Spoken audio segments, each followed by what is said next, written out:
Hi there, I'm Carol and I'm the Crafty Grandma, and I have noise and hold on.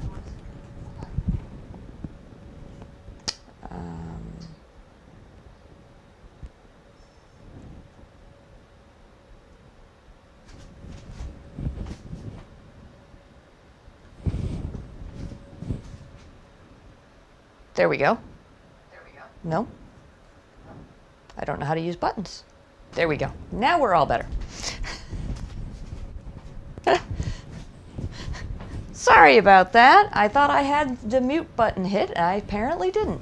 But back to what I was doing. I'm Carol. I'm the Crafty Grandma, and I am here to finish up the top piecing of a log cabin quilt.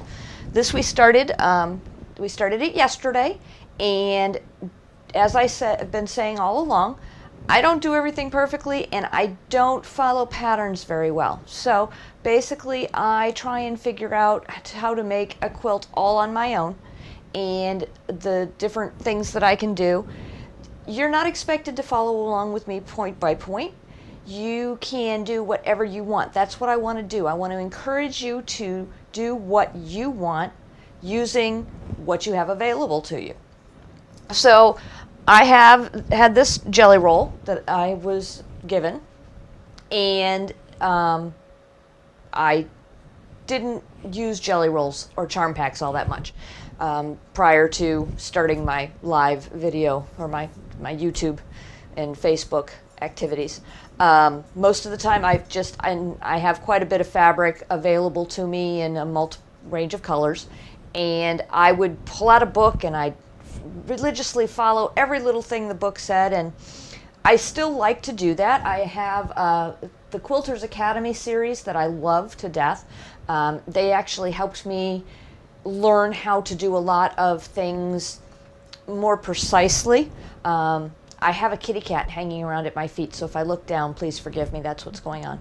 But I like to do things on my own. I like to look at stuff and come up with a way to use it on my own.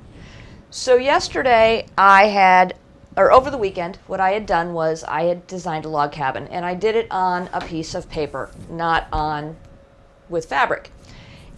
And I realized after I started piecing the log cabin together that I had added too many strips to make it even. The red square wouldn't have been in the middle. So after playing around a little bit yesterday, I went ahead and I decided on just using 4 squares. And then I got to the point where I'm like, all right, so what do I do next? Because I really kind of want to make this a lap quilt. And a lap quilt, standard lap quilt size is 36 inches by 48 inches. And right now we're looking at 4 10.5-inch squares. Those 10.5-inch squares are only going to give me a total distance across of 20 inches. Because you're going to get rid of a 1/2 inch and add 2 together. So this is going to be a 20-inch square. So I need 16 inches on either side added, and I need, 28 inches added total to the top and the bottom to give me what would be considered a standard lap quilt. And couldn't decide exactly how to do that. I thought about it quite a bit during the evening, and I am going to add this fabric to the quilt. The red is not quite the same red. It's a little bit of a different red, and you may or may not be able to tell that on the screen, but it is a slightly different red, and this has gray in it, which this does not have any gray on it. So I'm going to have to do a little, I want to make sure that this fabric is not right next to the red fabric that I have in my strips. I now have 2 cats in my room, so apparently they've decided that when they hear me turning on the cameras, it's time to come in and play with each other. So hopefully there won't be any screeching or hollering or any of that good stuff, because we have an 8-year-old cat and a 1-year-old cat, so the 1-year-old likes to pick on the 8-year-old. All right, so what we're going to do first is we are going to join these 4 squares together so that we get a center block. That's what we need to do first. So let's get over to the sewing machine.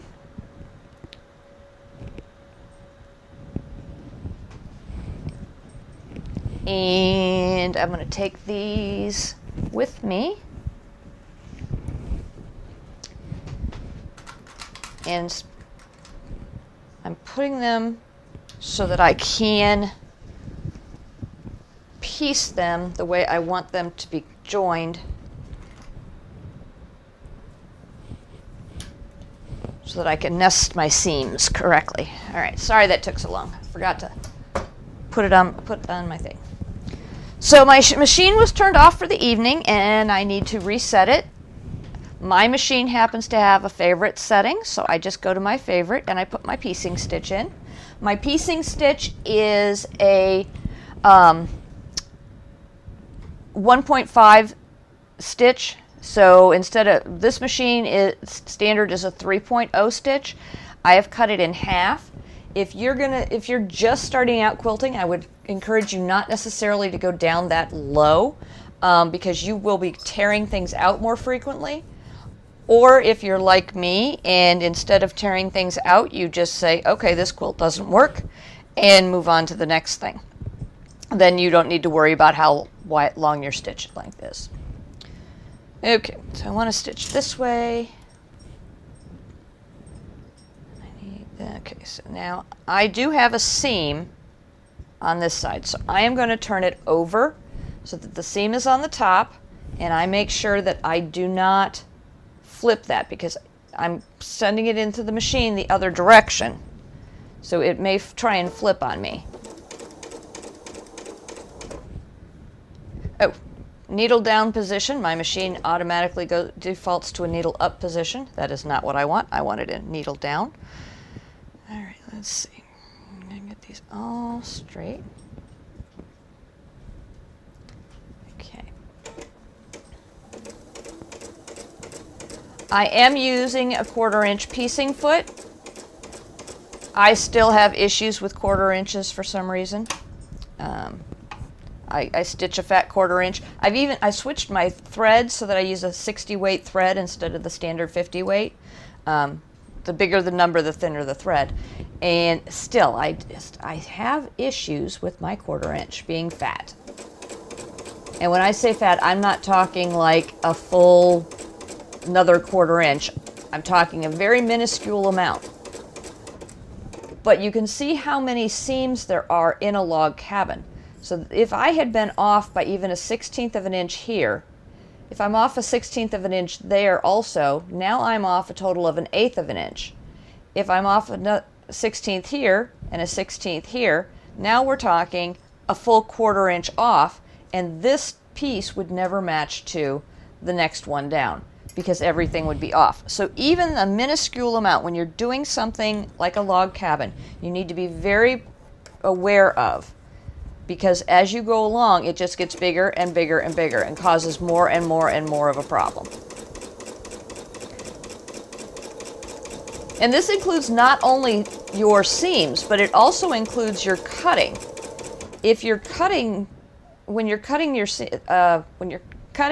strips, if you're off even a little bit, you're going to have a problem in the end, because of the fact that you're going to have things not line up correctly.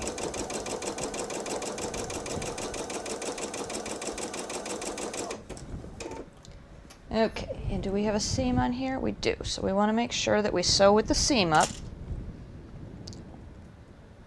That way we make sure the seam stays pointed in the correct direction.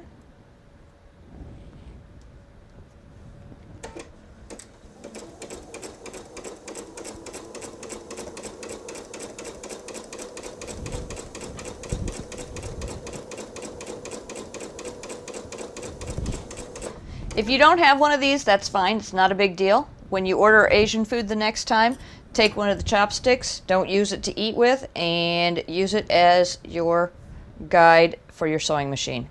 Works exactly the same way. I just happen to have access to it, so I purchased one.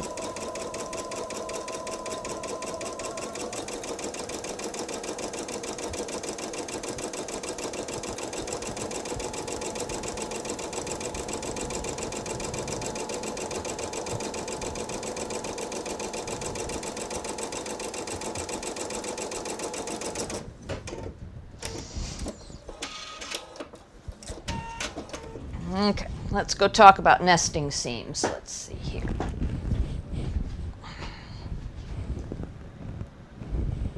All right, I left my cutting table in a mess yesterday because I was so frazzled trying to figure out what I was going to do for the border that I just left everything sitting here.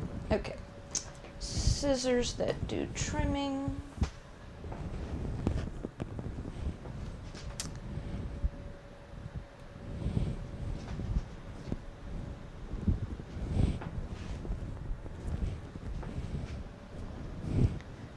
All right, I had the black facing into the middle. So I need to press one that way and one that way. You need to make sure that you press your fabric going in opposite directions. That way you can, actually I'm going to do it the other way. Yes, I am. That way and that way. The log cabin typically gets pressed to the outside. So all of my seams that I had as I was going around the log cabin were all pressed to the outside. Now, since I am going to join these two blocks to those two blocks, I want to make sure that they are the pressing is done to the opposite sides.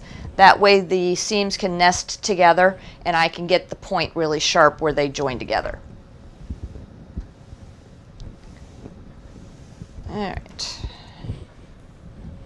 You press your seam before you fold it over. That way you loosen up the threads in the fabric and the thread itself. Now I'm going to hand press